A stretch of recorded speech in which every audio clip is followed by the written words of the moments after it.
अय्यार नगर गांव में सूरज डूब चुका था। लोग डर के मारे अपने अपने घरों के दरवाजे बंद कर रहे थे। बुजुर्ग बच्चों को समझा रहे थे, बेटा गलती से भी घर की खिड़कियां या दरवाजे मत खोलना वरना मारे जाओगे। उसी समय राइस्टार अपना ऑफिस का काम खत्म करके गांव वापस आ रहा होता है। तभी उसकी माँ हाथ में डंडा लिए आती है और चिल्लाते हुए कहती है, राइस्टार बेटा, तुझे पता नहीं है कि आज अमावस्या की रात है, तो तूने इतनी देर क्यों लगा दी? चल जल्दी घर चल वरना वो आ जाएगी। राइस्टार बिना कुछ बोले चुपचाप अपनी माँ के पीछे घर की ओर चल पड़ा। रास्ते में चलते हुए उसने देखा कि लोग डर के मारे अपने घरों की खिड़कियां और दरवाजे बंद कर रहे थे। राइस्टार के दिल में अनेक सवाल जन्म ले चुके थे, लेकिन वह चुप रहा और अपनी माँ के पीछे पीछे चलता हुआ घर पहुंचा और अंदर जाकर सो गया। अगले दिन ऑफिस से आते समय राइस्टार घर जाने के बजाय सीधे अपने जिगरी दोस्त ज्ञान के घर गया और दरवाजे पर खड़ा होकर आवाज लगाने लगा। आवाज सुनते ही ज्ञान बाहर आया और बोलने लगा, क्या हुआ राइस्टार, क्यों गला फाड़ रहे हो? राइस्टार बोला, मुझे तुझसे कुछ जरूरी बात करनी है, जल्दी मेरे साथ चल। इतना सुनते ही ज्ञान बाइक पर बैठा और दोनों भाई बाइक लेकर अज्जू के ढाबे पर पहुंच गए। चाय की चुस्की लेते हुए ज्ञान बोला, जल्दी बोल, क्यों बुलाया है तूने मुझे? राइस्टार कमती आवाज में बोला, भाई यार, हमारे गांव में हर अमावस्या की रात को ऐसा क्या होता है कि लोग डर के मारे अपने घरों के दरवाजे बंद करके घरों में दुबक जाते हैं। ज्ञान कुछ बोल पाता उससे पहले ही अज्जू बोल पड़ा, हमारे गाँव के बड़े बड़ों का कहना है कि पास के जंगल में एक प्राचीन मंदिर है और वहाँ एक सुनहरी मूर्ति रखी रहती है और हर अमावस्या की रात को वह मूर्ति जीवित हो जाती है और पूरे गांव में घूमने लगती है और जो भी उसे देखता है, जहां उसके पास जाता है, वह भी उसी मूर्ति में बदल जाता है। ये सब सुनकर राइस्टार की जिज्ञासा और भी बढ़ जाती है और वह कहता है, क्यों ना आज शाम हम खुद चलकर देखें कि गांव वालों की बात में कितना सच है और कितना झूठ। अज्जू मना करता है और वह कहता है, नहीं नहीं, मैं नहीं जाना चाहता वहाँ, मेरे छोटे छोटे बच्चे हैं। लेकिन राइस्टार और ज्ञान के जिद करने पर आखिरकार अज्जू मान ही जाता है और जैसे ही अंधेरा गहराता है, तीनों दोस्त हाथ में डंडे लेकर उस मंदिर की ओर निकल पड़ते हैं। कुछ देर चलने के बाद तीनों उस मंदिर के पास पहुंच जाते हैं और सामने का नजारा देखकर तीनों सन्न रह जाते हैं। सामने वही मूर्ति रखी होती है और उसके अगल बगल ढेर सारा सोना होता है। सोना देखकर तीनों की आंखों में लालच जाग उठता है। राइस्टार कहता है, जाओ जाकर सारा सोना लूट लो। अज्जू और ज्ञान सीधे जाकर सोना लूटने लगते हैं। तभी एक जोरदार चीख के साथ वह मूर्ति गायब हो जाती है। यह सब देखकर राइस्टार डर जाता है और कहता है, सोने को छोड़ो और अपनी जान बचाकर भागो। तीनों भाई वहाँ से अपनी जान बचाकर गाँव लौट आते हैं। अगली सुबह जैसे ही राइस्टार अपनी ऑफिस के लिए बाइक से जा रहा होता है, तभी उसे रास्ते में बहुत भीड़ दिखाई देती है। राइस्टार बाइक रोकता है और पास जाकर देखने लगता है। सामने का नजारा देखकर उसके पैरों तले जमीन खिसक जाती है। सामने अज्जू उसी सुनहरी मूर्ति में बदला खड़ा होता है और उसके पास ही ढेर सारा सोना पड़ा होता है। राइस्टार वहीं घुटनों के बल गिर जाता है और अपने आप को कोसने लगता है। राइस्टार को रोता देखकर ज्ञान भी भीड़ के पास आता है और अज्जू की मूर्ति को देखकर सदमे में चला जाता है। अज्जू की मृत्यु के ठीक 10 दिन बाद दोनों भाई रात के ठीक 2 बजे राइस्टार के घर पर बैठकर अज्जू की मृत्यु पर चर्चा कर रहे होते हैं। राइस्टार ज्ञान से पूछता है, भाई तुम्हें कुछ पता है तो साफ साफ बता दो। ज्ञान की आवाज भारी हो जाती है और वह हकलाते हुए बोलता है, नहीं नहीं भाई, मुझे कुछ नहीं पता, मैं तो खुद उस दिन दूसरे गांव अपने मूसी के घर गया हुआ था। और इतना कहकर ज्ञान कहता है, चल ठीक है भाई, मैं अब अपने घर चलता हूँ, बहुत रात हो गई है। ज्ञान के जाते ही राइस्टार अपने कंप्यूटर में उस दिन की सीसीटीवी फुटेज देखने लगता है। वह देखता है कि ज्ञान और अज्जू सड़क पर खड़े कुछ बात कर रहे होते हैं। तभी फुटेज कट जाती है। ये सब देखकर राइस्टार का शक ज्ञान पर और भी बढ़ जाता है और दूसरी ओर ज्ञान बाइक लेकर उसी जंगल के रास्ते घर जा रहा होता है कि तभी अचानक उसके सामने ढेर सारा सोना प्रकट हो जाता है। ज्ञान बाइक रोकता है और पास जाकर देखने लगता है। तभी वह सोना हिलने लगता है और वही सुनहरी मूर्ति में बदल जाता है और ज्ञान की ओर बढ़ने लगता है और एक जोरदार वार ज्ञान पर कर देता है। ज्ञान की चीख पूरे गाँव में गूंज उठती है। और फिर अगले दिन राइस्टार के दफ्तर में एक आदमी घबराहट में दौड़ता हुआ आया। हाँफते हुए उसने कहा, राइस्टार भाई, ज्ञान भाई जंगल के बीचों बीच पत्थर की मूर्ति बने खड़े हैं। यह सुनते ही राइस्टार का दिमाग सुन्न हो गया।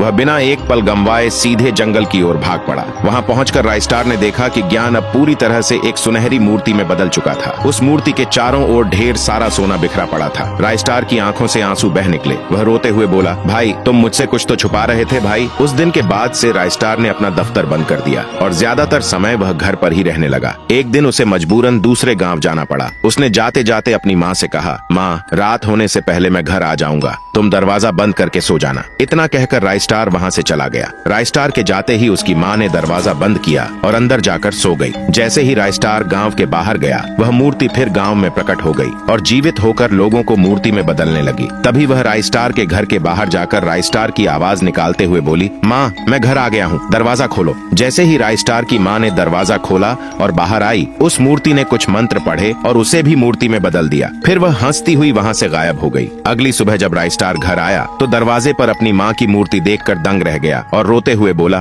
क्यों ये मूर्ति मेरे ही पीछे पड़ी है? लगता है अभी मुझे ही इसका रहस्य सुलझाना होगा। और फिर जैसे ही अगली अमावस्या की रात आई, राइस्टार सीधे उस मंदिर के पास गया और गुस्से में घबराते हुए बोला, तू क्यों मेरा पीछा कर रही है और क्यों गांव वालों को मूर्ति में बदल रही है? ऐसा क्या बिगाड़ रखा है तेरा गांव वालों ने? तभी वह मूर्ति जीवित हो गई और रोते हुए अपनी कहानी सुनाने लगी। बहुत समय पहले मैं इसी गांव में रहती थी। मेरी एक बहुत बड़ी सोने की खदान थी। मैं दिन रात उसमें मेहनत करती और सोना निकालती, पर मेरे सोने पर गांव के सबसे खूंखार आदमी पुष्पा की नजर पड़ गई। उसने अपने लोगों के साथ योजना बनाकर मुझे मेरी ही खदान में मरवा दिया और सारे सोने पर कब्जा कर लिया। और पास खड़े गांव वालों में से किसी ने मेरी मदद नहीं की, वे बस खड़े रहकर तमाशा देखते रहे। उस दिन से मैंने मन में ठान लिया कि मैं अय्यार नगर के हर एक इंसान को सोने की मूर्ति में बदल दूंगी। ये सब सुनकर राइस्टार बोला, ऐसा मत करना मेरी बहन, मैं तुम्हारी मदद करूंगा जो मुझसे हो पाएगा। राइस्टार की बात सुनकर वह थोड़ी शांत हो जाती है और फिर राइस्टार उसे अपनी योजना के बारे में बताता है कि कैसे वे दोनों मिलकर पुष्पा को हरा सकते हैं और उस खदान को वापस पा सकते हैं। और फिर अगले दिन राइस्टार उसी खदान में पुष्पा के पास गया और अपने घुटनों के बल गिरकर बोला, मालिक, गांव में ढेर सारा सोना मिला है। मुझे लगता है उस पर सारा हक तुम्हारा ही है, इसलिए मैं तुम्हें बताने आया हूँ। सोने का नाम सुनते ही पुष्पा की आंखों में चमक आ गई और वह बिना अपने लोगों के गांव की ओर निकल पड़ा। शाम होते होते वह गांव पहुंच गया। गांव पहुंचते ही उसे सामने ही वह सोने का ढेर दिखा। सोने का ढेर देखकर वह बबला हो गया